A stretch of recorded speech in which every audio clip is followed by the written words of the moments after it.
E para detalhar o assunto, converso agora pelo Skype com o advogado Benjamin Barros, a quem, antes de mais nada, agradeço pela presença digital aqui conosco na TV Justiça para falarmos a respeito desse tema.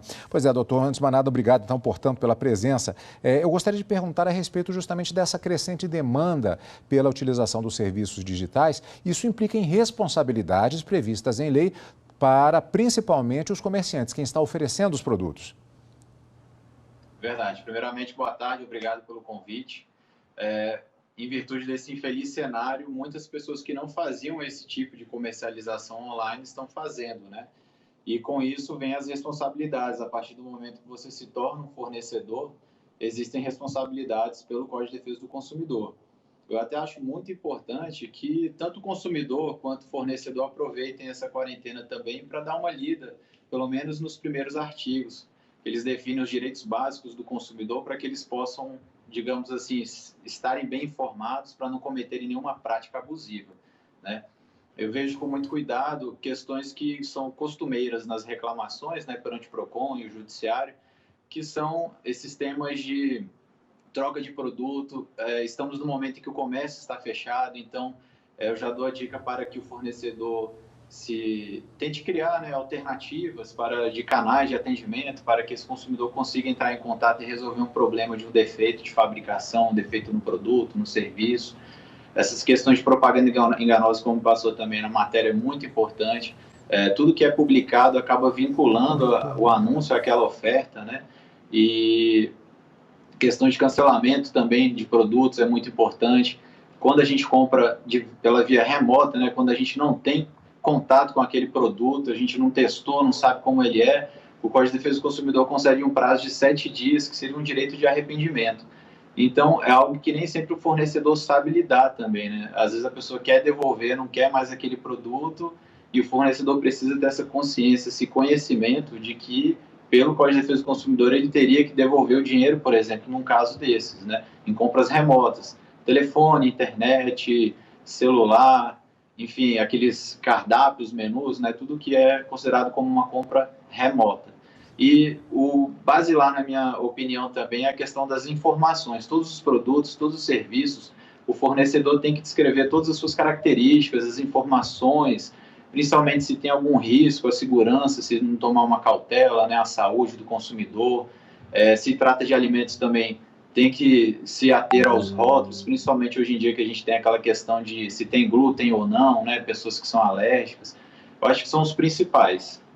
Agora, doutor, por exemplo, alguns fornecedores eles estão utilizando algumas das ferramentas disponibilizadas pelo meio digital, como, por exemplo, se juntarem em um único site, em um único local na internet.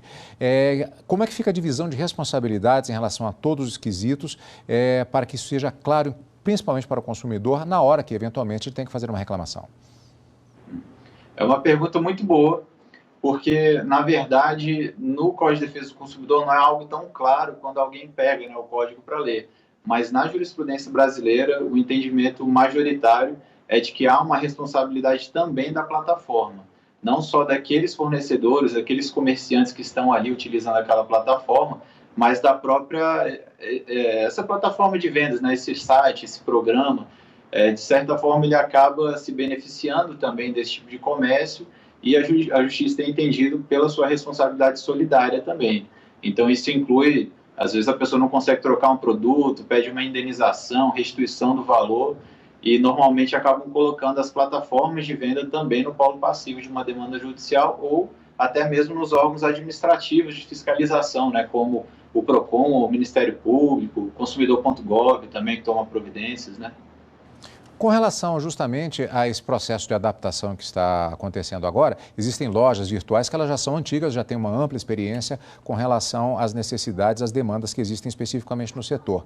Mas eu quero comprar um determinado produto. Existem questões que eu tenho de prestar mais atenção, até sob o ponto de vista legal, na hora de fazer uma transação comercial?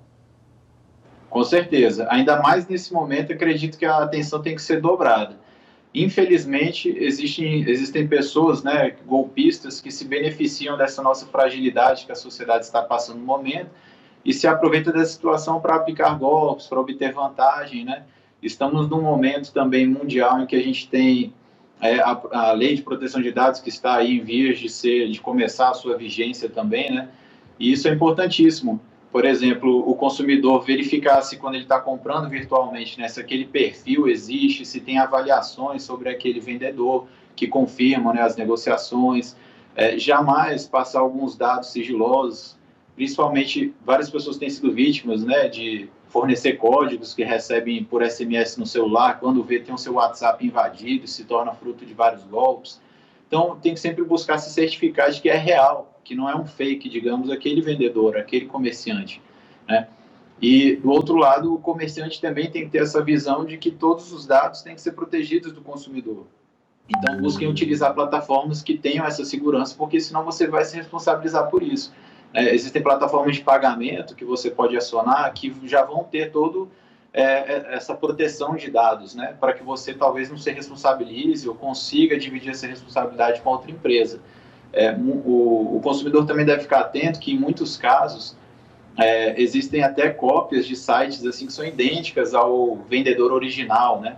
Então, sempre olhar também os endereços dos sites, ver se realmente é aquilo, um e-mail que você recebe, se ele tem a terminologia daquela empresa ou se de fato é um Gmail, um Hotmail, um e-mail assim, privado, particular, que não tenha vínculo com a empresa, né? Isso é importante também.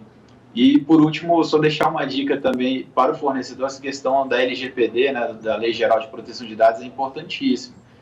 Muitas vezes o consumidor acaba fornecendo dados sigilosos com base naqueles campos de declara que você aceita os termos, né, do contrato ou os termos do site, e aí indiretamente o consumidor acaba autorizando que aqueles dados possam ser compartilhados, comercializados, e isso tem muito valor aí fora mesmo. Tem que tomar cuidado.